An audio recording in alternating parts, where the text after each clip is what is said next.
What's up, you guys? Stacy here from Cheap Pops Wrestling, and this is my full review of Survivor Series 2022.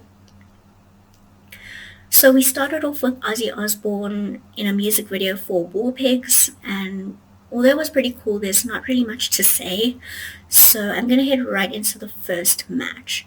And we start with the Women's War Games match, and Becky Lynch makes her entrance to a loud crowd. Team Bianca follow in, and Bianca Belair and Dakota Kai are starting the match. And this was a really good decision because Dakota and Bianca are pretty much the War Games veterans for their teams, and this match didn't disappoint at all. We saw 3 huge cage spots. Nikki Cross early on in the match does a dive off the cage. Io Sky does her signature moonsaults off the cage, and then we got a huge leg drop from Becky Lynch onto Dakota Kai and Io Sky and through a table. And then Becky Lynch pins Dakota Kai for the win. So the crowd were really hot for Becky and Rhea. I think that this is going to be a really great feud in the future. And another interesting thing to talk about was actually Alexa Bliss. So while waiting to get into the match, she seemed very bored, very despondent, really uninterested in the match. And a part of me felt like maybe this was just War Games nerves because it's a pretty hectic match. But then on her way to the ring, she trips over a cable, and then girl is mad, like really mad. But then throughout the match again, she just seems very aloof. And a part of me thinks that maybe this is just her way of selling the impact of the Fiend, or maybe just seeing the Wyatt logo.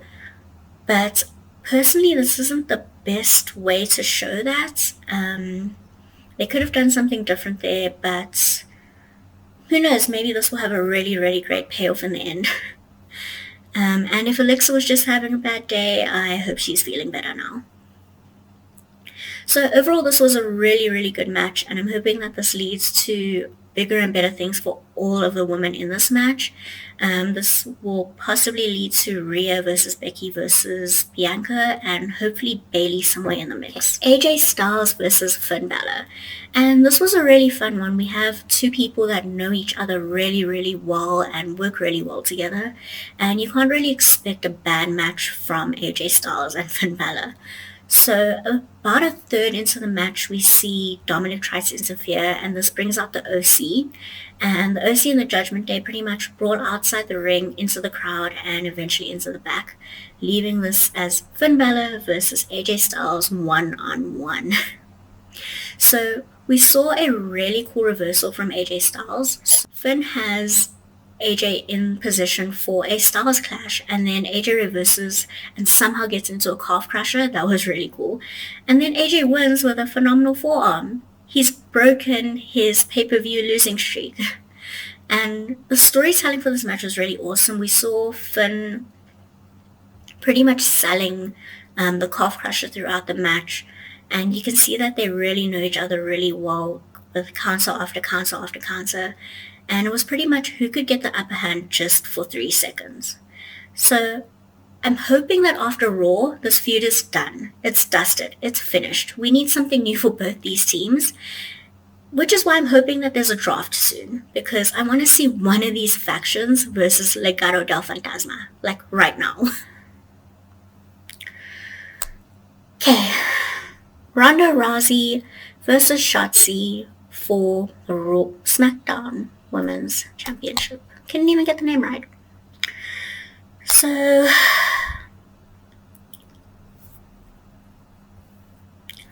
honestly, I feel bad.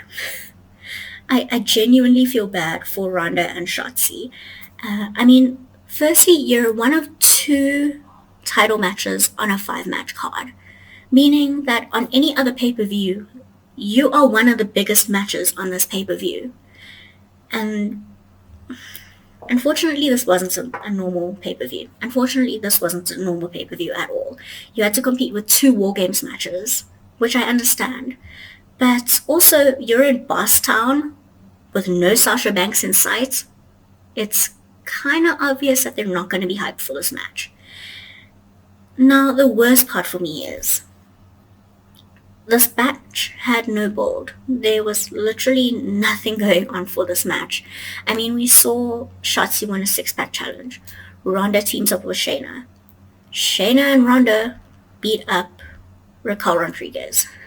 Shayna and Ronda beats up Raquel Rodriguez. That was the whole build to this pay-per-view. The whole build.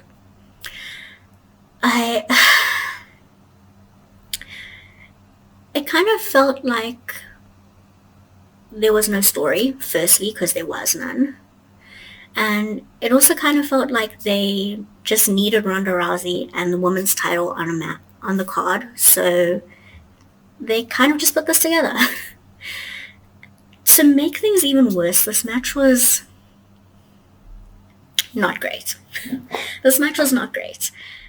We saw spots on the apron where Ronda basically falls on her head and her neck, falls on the apron. It was sloppy in a lot of places. It always kind of feels like Ronda just doesn't want to be here anymore.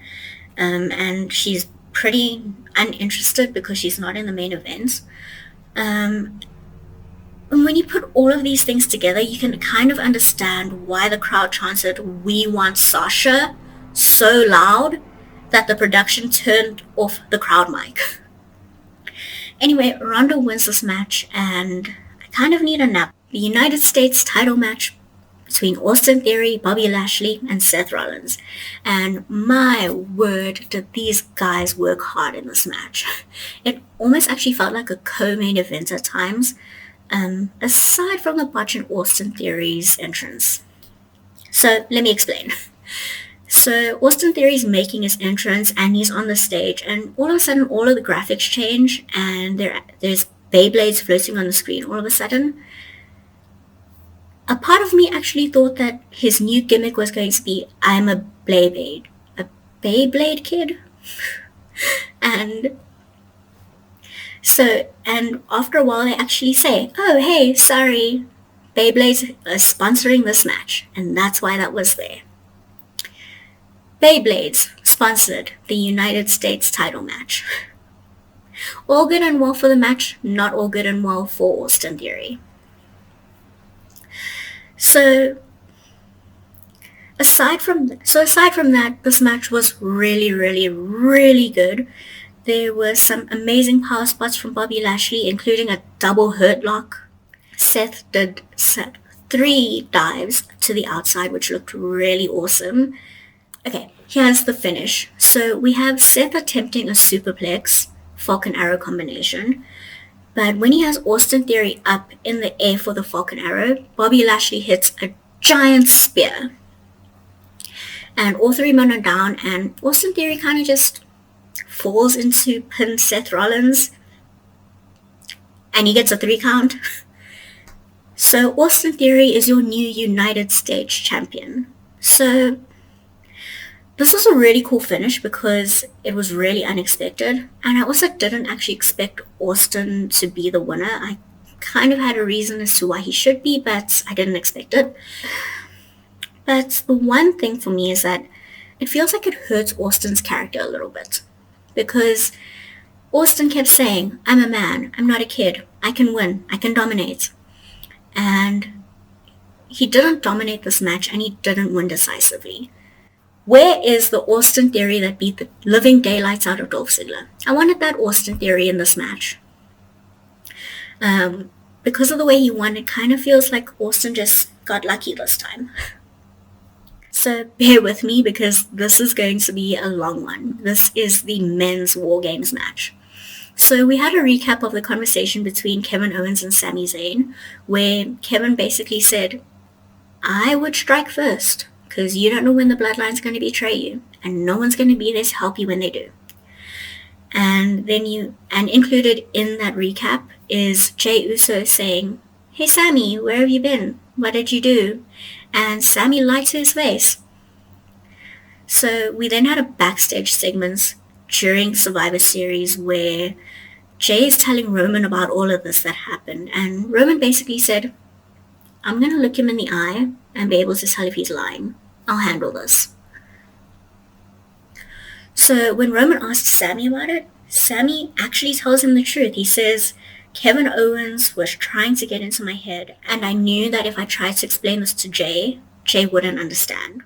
But he also says, I'm with the bloodline. I'm 100% with you guys. So this is the common thread that pretty much weaves its way through Survivor Series of who can trust who. Who can the bloodline trust Sami Zayn? Can Sami Zayn trust the bloodline? And we find out if they can trust each other in this match. So the Brawling Brutes have the advantage in the War Games match. And I'm going to start with Pete Dunne and Rich Holland in the ring and just Jey Uso from the bloodline. So it's time for another bloodline member to enter the War Games match. And Jimmy is about to head to the ring when Roman stops him and Roman says, nope, Sami's going into the match next. So this leads to a spot where Jay is between the cage and the ring ropes, and I'm not really sure what the spot was going to be, but Sami Zayn pulls him out the way so that he can't get hurt. He basically saves Jey Uso in this match. Throughout this match, Sami and Kevin are kept apart. They're always occupied by someone else, almost until the finish. So I'm going to fast forward a little bit, and Kevin and Roman Reigns are having a bit of a slap fight. I found out later that this wasn't scripted and Roman Reigns is kind of mad, like really mad. So Kevin manages to counter the spear with a super kick, and then he hits a huge pop-up powerbomb and a stunner on Roman Reigns. But as the ref is counting 1, 2, Sami Zayn pulls the ref and holds him so that he can't count to 3. So I'm going to fast forward a little bit more, and Jimmy is going for a super kick on Kevin Owens. Kevin manages to catch the super kick, but then Sami gives him a low blow. Who does that? Who does that? That's your best friend that you just low blowed.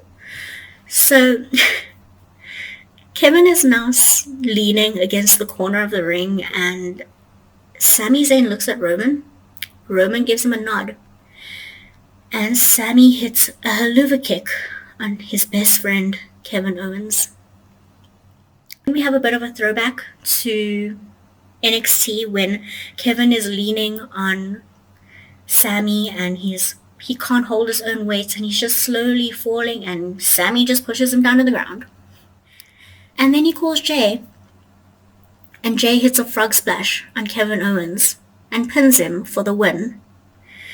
Sami Zayn sacrificed his best friend for the trust of the bloodline. He sacrificed his best friend for the bloodline. Okay. So I loved everything about this match. Absolutely everything. I think the characters all worked really, really well. I think everyone played their character really well. And I'm hoping that now we'll see a little bit more from Solo Sikoa. He's pretty much been to himself, very quiet, very stoic, as an enforcer should be, but now I'd like to see a bit more character from him, especially because he doesn't ever celebrate with the rest of the team. Now, overall, I loved this entire show. I loved this premium live event. I think the women's match took all the big spots. They showed all of the athleticism, and this balanced really well with the men's match that had all of the storytelling and character work.